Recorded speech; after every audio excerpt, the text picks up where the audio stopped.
Okay, so what we're looking at now is how to process orders.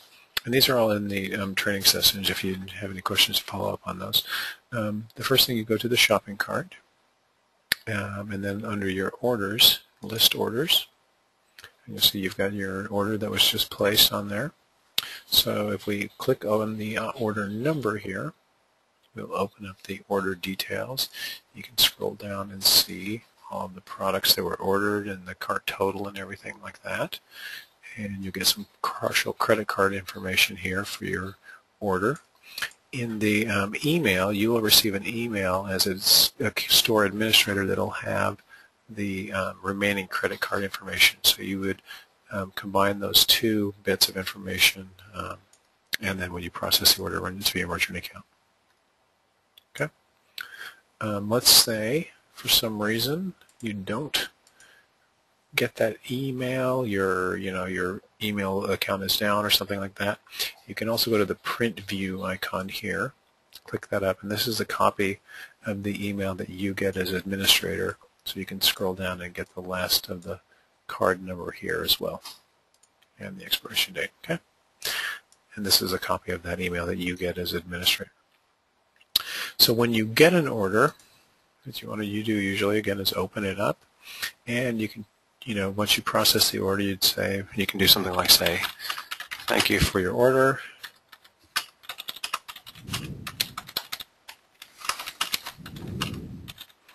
Ship today," right?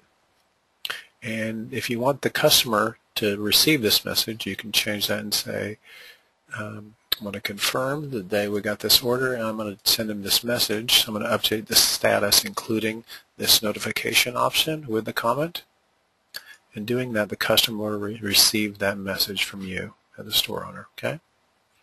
And if we look back on our list of orders here, that status has changed to confirmed. So when you get the order, let's say you're going to box it up and put it in UPS, and away it goes.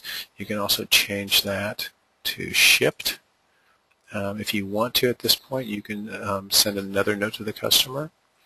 You don't have to. If you just update the status here, that means the product is shipped and on its way. I'm just going to change this back to confirmed here for a second to show you. If you wanted to, you could open up the order again. You've got an order history of when it was placed and the comments as you change the status. So I'm going to change the status and say, "Here's your tracking number." Right? Okay. It doesn't create a link for that, but you can also, if you wanted to, have some text that says, "Check your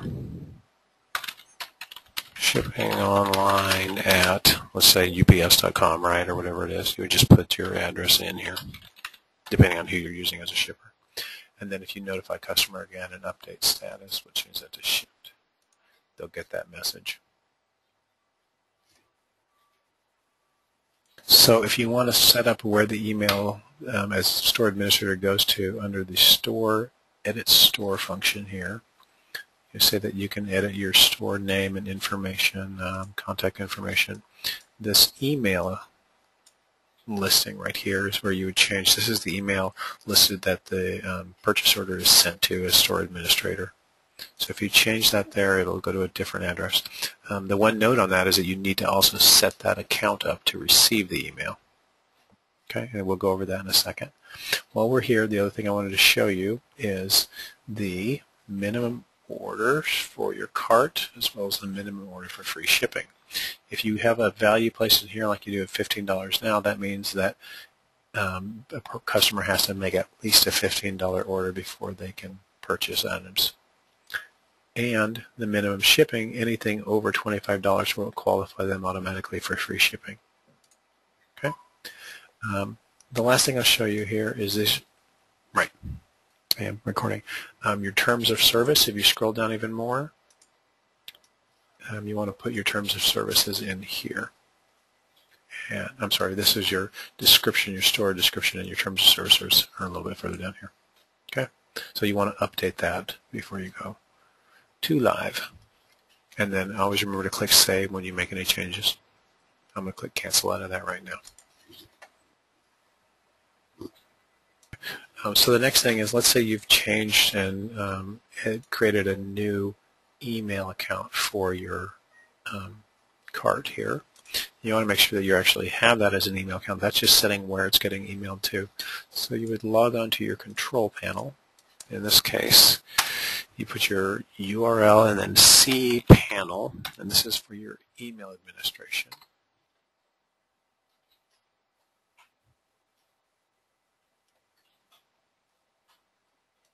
And we went under www. We don't want to go under HTTPS. Okay, and so I'm going to turn off the recording while we put this in. And so I'll show you those things. And that's called the cPanel. So we logged in here and you've got your mail controls here. So we're going to look at our email accounts first of all. You see you've got 3 email accounts set up. The Google is one that we create for submitting Google site entries for you. And so then you've got your info and your Nick at.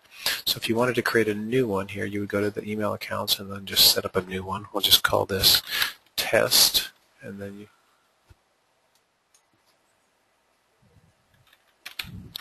orders, if we can spell right, orders. I'm going to stop the recording.